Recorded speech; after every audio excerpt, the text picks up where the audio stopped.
द्रोण में भी काफी अभिमान था, बहुत ज्यादा एरोगेंस भी थी, और वही चीज हम उसके पुत्र में भी देखते हैं। परंतु जो उन्होंने पांडव के बच्चों के साथ किया वो सही नहीं था। द्रोण वो एथिक्स अपने बेटे को नहीं सिखा पाए, क्योंकि एक गर्भवती औरत पे वार करना इतना सही नहीं था। ऑफ कोर्स उन्होंने शस्त्र की विद्या, उन्होंने सेल्फ प्राइड, अपने काम पे अहंकार, वो बहुत अच्छा होता है और जरूरी होता है, वो सब चीज सिखाई। क्या गुण गुरु द्रोण अश्वत्थामा को नहीं दे पाए? ज्यादातर माँ बेटी की बात होती है और इस बारी पिता और पुत्र की बात हो रही है, तो बहुत अच्छा लगा। आपने द्रोण और अश्वत्थामा की बात करी। मैं समझती हूँ कि वो स्वभाव नहीं दिया, जबकि द्रोण में भी काफी अभिमान था, बहुत ज्यादा एरोगेंस भी थी, और वही चीज हम उसके पुत्र में भी देखते हैं। परंतु जो उन्होंने पांडव के बच्चों के साथ किया वो सही नहीं था। जो उनको रात में गुस्से में मारने की कोशिश करी और जो शस्त्र भी चलाया। आप घटोत्कच जब आए थे अब उसी नहीं, मैं उसकी बात कर रही हूँ जब ये बच्चे सोए हुए थे, ठीक है। लास्ट में जी, जी। जब उत्तरा की गर्भ में उन्होंने, तो वो ठीक नहीं किया। तो आई थिंक द्रोण वो एथिक्स अपने बेटे को नहीं सिखा पाए, क्योंकि एक गर्भवती औरत पे वार करना इतना सही नहीं था। ऑफ कोर्स उन्होंने शस्त्र की विद्या, उन्होंने सेल्फ प्राइड, अपने काम पे अहंकार, वो बहुत अच्छा होता है और जरूरी होता है, वो सब चीज सिखाई। पर मुझे लगता है जो एक एथिकल वैल्यू सिस्टम है जो द्रोण में था, वो अपने बेटे अश्वत्थामा में उस तरीके से convey that to his son. पढ़ा के तो बच्चा नहीं सीखता, वो अपने माँ बाप का आचरण देख के सीखता है। that's why they say lead by example। तो मुझे लगता है कि वहां कुछ कमी रह गई थी। तो कुछ तो बात थी अर्जुन में जो कि कृष्ण भी समझे और उनके गुरु बहुत जल्दी समझ गए थे ये बात। एकाग्रपना जो अर्जुन में था वो अश्वत्थामा में भी नहीं था। धीरज जो आप कह रहे हैं वो भी नहीं था।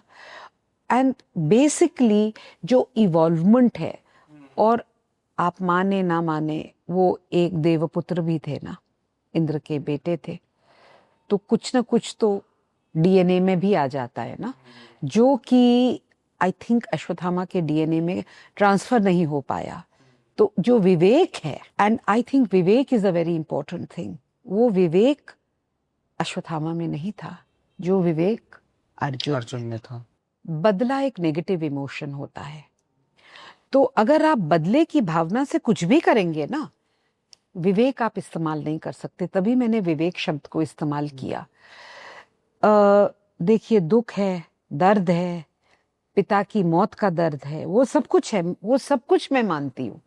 पर एक समय आता है कि जब आपको उससे ज्यादा उभरना पड़ता है, और एक सभ्य सोसाइटी के लिए, एक सिविल सोसाइटी के लिए मुश्किल बहुत है, पर आपको वो एक मर्यादा में रहना बहुत जरूरी होता है, और हर बाउंड्री को क्रॉस करना जरूरी नहीं होता। तो बदले की भावना, बदले से आप करोगे तो क्या होगा, नष्ट ही होंगे ना आप लोग। इसीलिए मुझे, आप कुछ भी कहें, भीष्म का जो उन्होंने अपने लिए एक मैंटल किया, और जब वो शैया में लेटे, उन्होंने अपने में एक पेन इन्फ्लिक्ट करके किया ना, because he wanted to convey a civil governance to the Pandavs. Guru Drona हमेशा से ये चाहते थे कि उनके पुत्र को अश्वत्थामा को कभी कोई हानि ना हो, वो जीवित ही रहे, और उनको श्राप भी फिर वही मिला कि वो आजीवन, मतलब जिंदा ही रहेंगे वो। देखिए, वो तो मैं इसमें बोलूंगी पितृमोह। पितृमोह जो चीज है ना, वो एक ममता से, ममत्व से भी ज्यादा होता है, क्योंकि उसमें एक मर्दानगी का ईगो, एक एरोगेंस आ जाती है जो एक माँ के प्रेम में नहीं होती।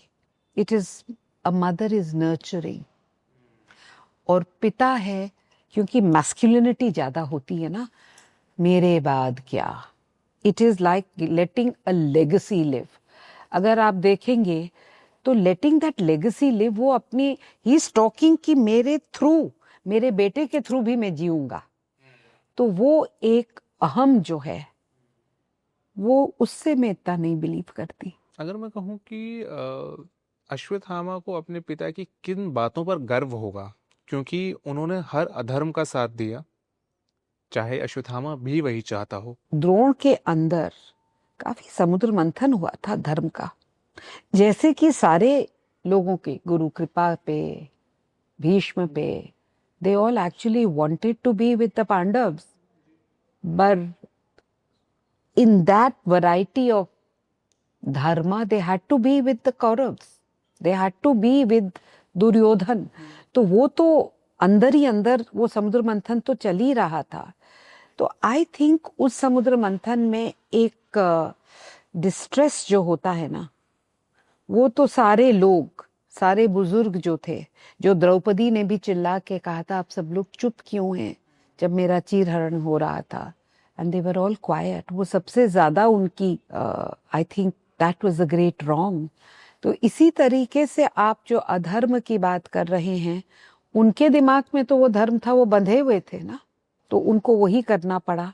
और अश्वत्थामा ने अपने पिता का की विवशता, पता नहीं, मुझे समझ नहीं है वो समझे कि नहीं।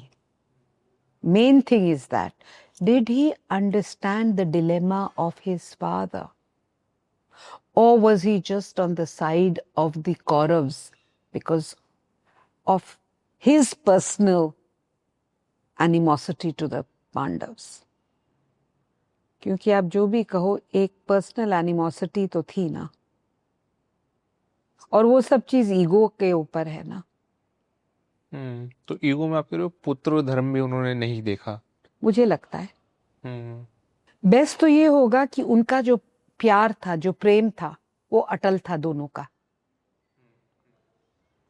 Drona loved his son beyond anything, and Ashwatthama literally worshipped his father. ठीक है, वर्स्ट जो था, I don't know if I call it worst, because उस समय के जो कैरेक्टर्स थे उनमें कोई इतना वर्स्ट तो नहीं था। They were not assured after all, you know. तो मुझे लगता है कि जो वर्स्ट थिंग थी कि अश्वत्थामा ने एथिकल पाथ नहीं लिया था अपने, जो उनके फादर ने लिया था। तो उनके फादर ने भी एथिकल पार्ट नहीं लिया था, वो भी तो प्रतिज्ञा से ही बंधे हुए थे। तो यही दो चीजें मुझे दोनों की, इवन द्रोण की, ठीक नहीं लगी। द्रोण का वर्ष तो वो था जब एकलव्य से उन्होंने अंगूठा ने, उससे बुरा तो कुछ नहीं कर सकते ना। That is for me a big धब्बा ऑन द्रोण, क्योंकि आपने जो आपका, अगर आप ट्रू गुरु हो तो आप अपने शिष्य से ऐसी आहुति नहीं ले सकते। कर्ण को भी नहीं उन्होंने विद्या दी थी, उनको भी उन्होंने कह दिया था कि तुम, तो उनमें थी ना बेसिक क्वालिटीज जो अच्छी नहीं थी। तो वही आप कह रहे हो रिफ्लेक्ट करी अश्वत्थामा में। एग्जैक्टली वो नेगेटिविटी, एक जो स्ट्रेन है ना नेगेटिविटी का, वो आपके डीएनए में आ जाता है। Because if you believe in Karma, आज भी कर्मों का फल है ना, ज्यादातर तो यही होता है। दो there is question when people से वो इतना खराब कर रहे हैं तो उनके साथ कभी वो नहीं होता। तो उसका प्रारब्ध और उसका, आप सोचते हैं कि वो अपने कर्म बैंक में कुछ अच्छे वो करके आए हैं। सो दिस इज ऑल परिस्थिति and context. I think the same things apply even today, because human nature तो नहीं बदलता ना गौरव। अनादिकाल से ईर्ष्या, जलन, प्रेम, वो सब चीजें ही, बेसिक वो इमोशंस तो सेम वही है ना। सेम है। Only the colour and flavour changes. आज अब हम अगर एआई की बात करेंगे तो उसमें यही है ना, रसी तो रसीन है, पर अगर आप बिना तकनीक और टेक्नोलॉजी के बात करेंगे तो रस ही सब कुछ है जिंदगी का, और human nature remains the same. जो हमारी भावनाएं हैं वो तो नहीं बदलती ना। तो क्या इसको एक परफेक्ट फादर सन रिलेशनशिप कहा जाए या ना कहा जाए? मैं परफेक्शन में नहीं बिलीव करती। कोई चीज परफेक्ट हो ही नहीं सकती। चंद्रमा में भी दाग है, तो कोई परफेक्शन नहीं है। But I will say a very close relationship, जहां बाप और बेटे में अद्भुत प्रेम था और रिस्पेक्ट थी। Very important. प्रेम के साथ रिस्पेक्ट बड़ी इंपॉर्टेंट चीज होती है।